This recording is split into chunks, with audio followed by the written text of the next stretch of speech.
الحمد لله رب العالمين والصلاة والسلام على أشرف الأنبياء والمرسلين محمد وعلى آله وأصحابه أجمعين أما بعد.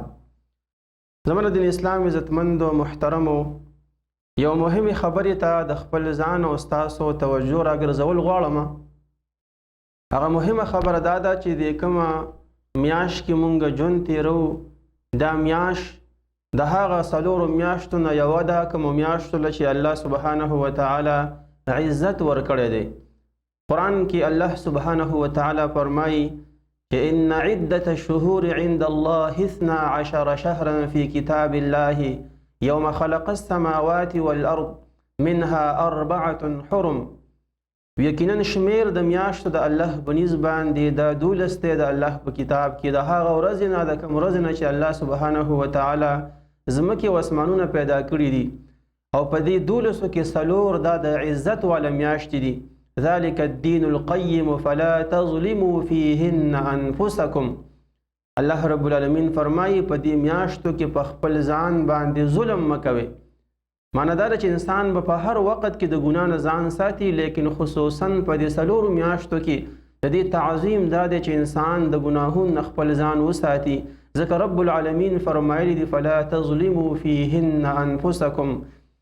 د ابو بکر رضی الله عنه حدیث کې نبی صلی الله علیه وسلم بیا د څلورو میاشتو وضاحت کړی چې دا کومې میاشتې دي. نبی صلی الله علیه وسلم فرمایي چې منها 4 حرم 3 متوالیات. درې په دې څلورو کې پرله پسې دي چې یو ذوالقعده، ذوالحجه او محرم دی، او ورجب مضر الذي بین جماد الثاني والشعبان. او څلورمه چې کوم دغه میاشت د رجب د چې ته رجب د مضر وي، دا د جماد ثانی او د شعبان په منځ کې ده. دا څلور میاشتې د الله سبحانه وتعالی دې له عزت ورکړی دی، دا د حرمت میاشتې دي. پکار دا ده چې انسان په دې میاشتو کې نیک عمل ډیر وکړي، د ګناهونو نه ځان وساتي او د دې میاشتو تعظیم وکړي. حدیث د ابو هریره رضی الله عنه کې راځي چې رسول الله صلی الله علیه وسلم فرمایلی دي چې افضل الصيام بعد رمضان شهر الله المحرم.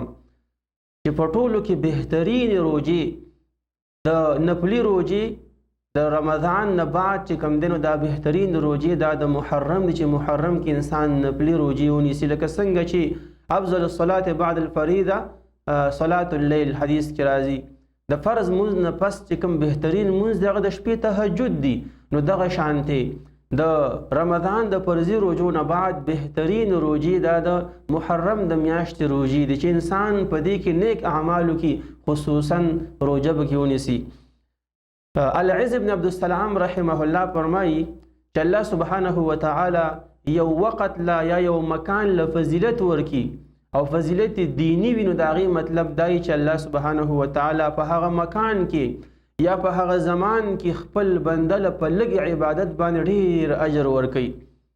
لکه په دې میاشت د محرم کې یو روژه ده چې نبی صلی الله علیه وسلم به هغه نیوله چې هغې ته یوم عاشورا وي، 10مه ورځ د محرم.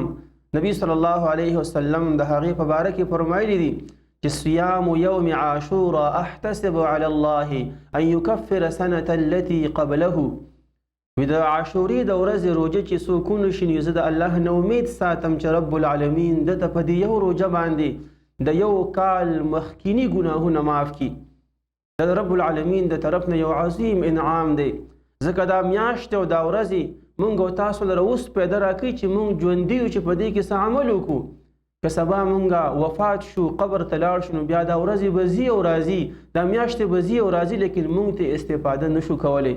اوس الله رب العالمین مونږ او تاسو لره دا فرصت راکړی دی چې مونږ د دې ورځو نه پیدې واخلو. یو ورځ د دې روژې انسان استطاعت لرلی شي، دومره سخت او ګران کار نه دی، لیکن انعام ته وګوره، یو کال مخکینی ګناه د هر انسان نه کیږي، رب العالمین ورته په دې باندې بخي. عبدالله ابن عباس رضی الله عنه فرمایي، بخاری کې حدیث ته چې ما رأیت النبی صلی الله علیه و آله وسلم يتحرى صيام يوم فضله على غيره إلا هذا اليوم يوم عاشوراء. بما نبی صلی الله علیه وسلم چرته نه دی لیدلی چې د یو ورځې د روژې ډېر تحري او تلاش کړي او په نورو ورځو باندې د هغې روژه غوره کړي سیوا د یوم عاشورې نه، چې د دې ورځې د روژې به نبي صلی الله علیه وسلم ډېر زیات اهتمام کو. د دې ورځې د روژې سبب دا دی، عبدالله ابن عباس هم فرمایي چې کله نبی صلی الله علیه وسلم مدینې ته راغی نو فرأى اليهود تصوم یوم عاشورا، یهودي ولیدل چې هغې په دې ورځ د عاشورې باندې روژه نیوله. نبی صلی الله علیه وسلم یې تپوس وکړو چې تاسو ولې دا روژه نیسئ؟ نو هغې وویل چې هذا یوم صالح، هذا یوم نجى الله بني اسرائیل من عدوهم فصام موسی. دا بهترین ورځ د زمونږ دپاره، الله رب العالمین په دې ورځ باندې بني اسرائیلو ته نجات ورکړو د دشمن نه. موسی علیه السلام به دا روژه نیوله.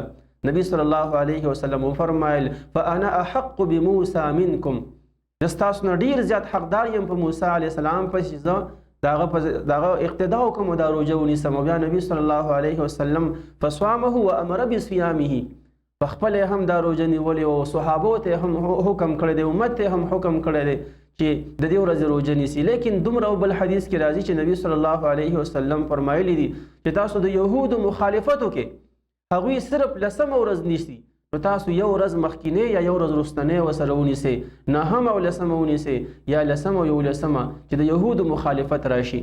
زما عزتمندو دا فرصت دی زمونږ او ستاسو په ژوند کې چې الله سبحانه وتعالی موږ او تاسو له راکړی دی، پکار ده چې دا وخت زمونږ نه ضایع نشي. او بیا علما فرمایي چې ګناهونه دوه قسم دي، لکه امام نووي رحمه الله او شیخ الاسلام ابن تیمیه رحمه الله نه دا نقل دي چې کومو عبادتونو باندې ګناهونه معاف کیږي، لکه تکفیر الطهاره والصلاه وصيام رمضان وعرفه وعاشوره للصغائر فقط. په عبادتونو باندې چې کوم ګناهونه معاف کیږي نو ګورې دا صغایر ګناهونه معاف کیږي. ان الحسنات یذهبن السیئات، په نیکو عملونو باندې چې کوم ګناهونه معاف کیږي دا صغایر دي. نو موږ او تاسو له دا هم پکار دي چې څومره کبایر ګناهونه زموږ نه شوي د هغې نه رب العالمین ته توبه وباسو. یعنې که ته یو سړی د عاشورې د ورځې روژه مونیسي او الله رب العالمین ته توبه مباسي، رب العالمین به ورته واړه او لوی ټول ګناهونه معاف کړي. اگر که الله رب العالمین په دې قادره دی چې انسان ته په نیک عمل باندې صغایر او کبایر دواړه هم معاف کولی شي. الله سبحانه وتعالی دی د یو څو خبرې زموږ او ستاسو لپاره د دنیا او د آخرت د خیر سبب وګرځوي. واخر دعوانا ان الحمد لله رب العالمین.